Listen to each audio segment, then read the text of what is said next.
बेलाचं झाडाची फांदी पडलेली असेल, वाळलेली असेल, घेऊन यायची घरी.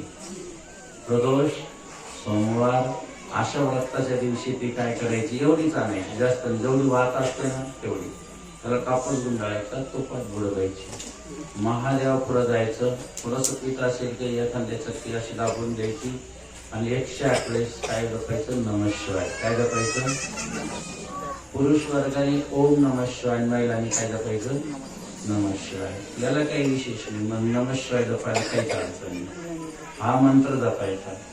आपल्या घरामध्ये किती अडी अडचणी असो, हे जर तुम्ही 11 प्रदोष केले किंवा 11 सोमवार केले, करून टाका तुम्ही.